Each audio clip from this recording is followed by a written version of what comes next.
बता ही दिए हैं बीजेपी के, लेकिन अब क्योंकि ईवीएम खुल रही है, ये बहुत महत्वपूर्ण है कि ईवीएम खुलने के बाद क्या ये नतीजे इसी तरीके से आगे बढ़ते हैं या इसमें बदलाव होता है? रविंद्र, ये ममता हमारी सहयोगी जो कि रिजल्ट हब से जुड़ी हुई है और जो सबसे पहले सटीक जानकारी दे रही हैं कि कौन किस सीट से आगे कौन किस सीट से पीछे। हालांकि वो भी ये कह रही थी कि अब ईवीएम खुलने शुरू हो चुके हैं, तो ये देखना होगा कि ईवीएम के खुलने के बाद कौन आगे है, वो ज्यादा महत्वपूर्ण हो जाता है। तो दिल्ली का दंगल किसका होगा मंगल, ये अभी देखना बाकी है। लेकिन रुझानों में बहुमत के आंकड़े को छूती हुई भारतीय जनता पार्टी नजर आ रही है। और संदीप पांडे हमारे सहयोगी जुड़े हैं काउंटिंग सेंटर के पास से, सीधे उनके पास। संदीप, क्या हालचाल? देखिए, दिल्ली में अभी तक जो रुझान आया है उसमें भारतीय जनता पार्टी बहुमत की ओर बढ़ रही है, वहीं आम आदमी पार्टी अभी 24 सीटों पे आगे चल रही है। लेकिन बात करें सबसे उलटफेर ये है कि आम आदमी पार्टी के जो भी दिग्गज हैं वो सभी रुझानों में पीछे दिख रहे हैं। हालांकि ईवीएम की काउंटिंग शुरू हो रही है, उसके नतीजे पहले राउंड के आने के बाद ही पता चलेगा कि कौन कितने वोट से सटीक तौर पे आगे है। लेकिन अभी तक के जो रुझान आए हैं बैलेट के, उसमें भारतीय जनता पार्टी 35 सीटों पर लीड कर रही, जबकि आम आदमी पार्टी 24 सीटों पर। हम इस समय मौजूद हैं नई दिल्ली विधानसभा सीट पर, जो कि दिल्ली की हॉट सीट है, क्योंकि यहाँ पर आम आदमी पार्टी के संयोजक केजरीवाल मैदान में है, वहीं बीजेपी से प्रवेश वर्मा, जबकि कांग्रेस से संदीप दीक्षित मैदान में है। और यहाँ पर केजरीवाल रुझानों में पीछे चल रहे हैं। ऐसे में देखना ये होगा कि ईवीएम की जब वोटिंग की काउंटिंग बाहर आएगी, उसके रिजल्ट जो है तो फर्स्ट राउंड के बाहर आएंगे, तो इसमें कौन आगे होता है। लेकिन जैसे रुझान मिल रहे हैं कि भारतीय जनता पार्टी यहाँ पे अभी बढ़त बनाए हुए, ये बड़ी अपडेट है। दिल्ली विधानसभा की 70 सीटों पर 699 उम्मीदवार मैदान में हैं, जिनकी किस्मत का फैसला आज दोपहर बाद हो जाएगा। 99 महिलाएं भी इस बार मैदान में है।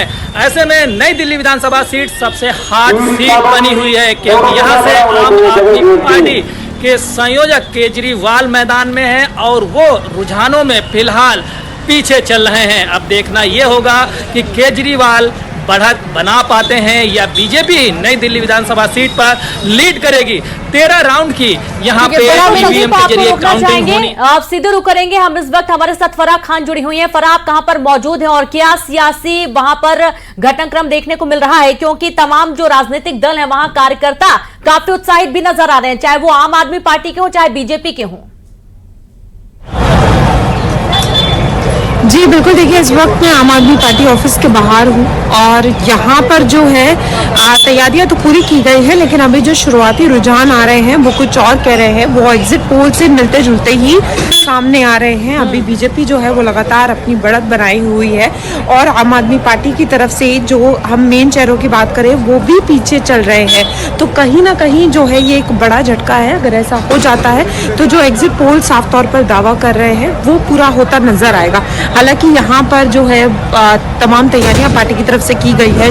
सुबह से ही कई बयान पार्टी की तरफ से सामने आ रहे हैं और वो कॉन्फिडेंट नजर आ रहे हैं, लेकिन अभी जो शुरुआती रुझान सामने आ रहे हैं वो कहीं ना कहीं सब चीज़ों को पीछे छोड़ते हुए नजर आ रहे हैं। और अगर ऐसा होता है तो ये बहुत बड़ा जो एक हम कह सकते हैं सियासत का चेंज होगा। तरीके से जो है वो सियासत का जो समीकरण है वो बदल जाएगा अगर ऐसा होता है, क्योंकि 27 साल बाद ये देखने को मिलेगा कि जो बीजेपी है उसका कमल जो है वो दिल्ली में खिलेगा। तो अभी कुछ भी कहना बहुत जल्दी होगा, लेकिन शुरुआती रुझानों के हिसाब से आम आदमी पार्टी जो है वो लगातार पीछे दिखती नजर आ रही है। ठीक है, रुझानों की बात तो हम कर ही रहे हैं कि 43 सीटों पर बीजेपी रुझानों में आगे चल रही है और 22 सीटों पर आप है और कांग्रेस अभी भी एक ही सीट पर आगे बढ़ी हुई है। हम अभी कुछ देर पहले राकेश जी से भी बात कर रहे थे, जब महिलाओं को लेकर, महिलाओं की सुरक्षाओं को लेकर बात हो रही थी। कुंदन पंजाबी जी भी हमारे साथ जुड़े, कांग्रेस प्रवक्ता। आप कुंदन जी, राधिका खेड़ा बहुत बड़ा नाम है जिन्हें कांग्रेस पार्टी में किस तरीके से परेशान होना पड़ा। उन्होंने कहा कि उन्हें मेंटली हैरेस किया गया है जब छत्तीसगढ़ वो गई थी किसी काम की चलती, और उसके बाद वो बीजेपी में भी शामिल हो गई थी। तो ऐसा क्यों होता है कि जब कोई महिला विरोधी घटनाएं होती हैं तो पार्टी के अंदर उस पर एक्शन नहीं लिया जाता, और एक्शन अगर लिया भी जाता है उसके बावजूद उस नेता को या उस प्रवक्ता को मना नहीं पाती है पार्टी कि पार्टी छोड़कर ना जाए, उसी में रहे, उनको छोड़कर जाना पड़ता है?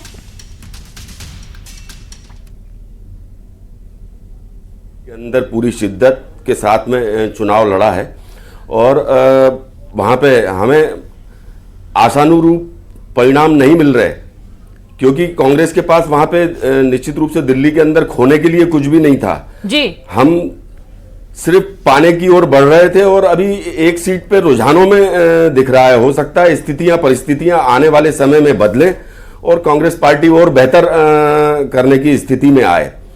और जहां तक इनके कांग्रेस छोड़ के जाने का सवाल है, चुनाव का समय होता है, चुनाव के समय पे कई चेहरे जो हैं रंग बदलते हुए दल भी बदलते हैं, तो कांग्रेस पार्टी ने निश्चित रूप से उनके ऊपर विचार भी किया होगा। और अब जो स्थिति बन रही है इस समय दिल्ली चुनाव के अंदर जी, हमारी कांग्रेस पार्टी उस पर निश्चित रूप से चिंतन और मनन करेगी कि हमसे कहां बार बार चूक हो रही है और क्यों हम जनता की पसंद नहीं बन पा रहे हैं। उस पर कांग्रेस पार्टी निश्चित रूप से चिंतन जनता भी करेगी, की मंथन पसंद भी। नहीं बन पा रहे, देखना होगा ना सर। अभी हाल ही में जब सत्र चल रहा था, उसमें जब राष्ट्रपति द्रौपदी मुर्मू का अभिभाषण हुआ, उसके बाद राहुल गांधी और सोनिया गांधी का एक बयान ऐसा आता है जो वाकई में हैरान करने वाला होता है। बेचारी शब्द राष्ट्रपति के लिए, उनके भाषण को उन्होंने किस तरीके से कहा कि बहुत ही गलत शब्दों का उपयोग किया उन्होंने। तो इस तरीके के जब बयान आएंगे वो भी मुख्य नेताओं के माध्यम से, तो जाहिर सी बात है कि अवहेलना तो होगी ही ना पार्टी की। फिर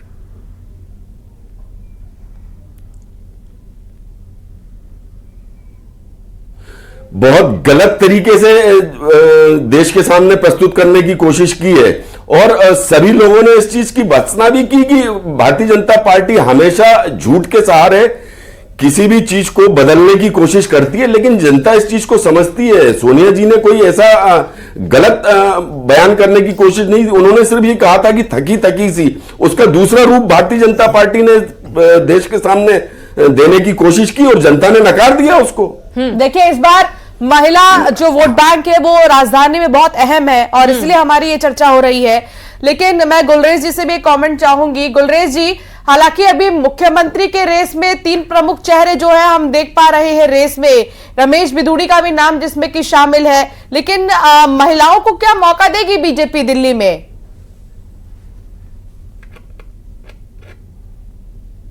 मिल सकता है। और ये तो भारतीय जनता पार्टी है, एक आम कार्यकर्ता को आपने मध्य प्रदेश में देखा कि डॉक्टर मोहन यादव को किस प्रकार से मुख्यमंत्री बनाया, जो चौथी पंक्ति में बैठे थे मंच पर उनको सबसे आगे लाके खड़ा कर दिया। तो बीजेपी के विषय में तो आप ये सोच सकते हो कि कोई महिला भी बन सकती है, कोई पिछड़ा भी बन सकता है, कोई एससी भी बन सकता है, कोई जनरल भी बन सकता है। तो ये एक हमारा सामूहिक निर्णय होता है और सामूहिक निर्णय के बाद आपको जल्दी ही नजर आएगा, बहुत समय नहीं लगता बीजेपी में इन सब चीजों के लिए।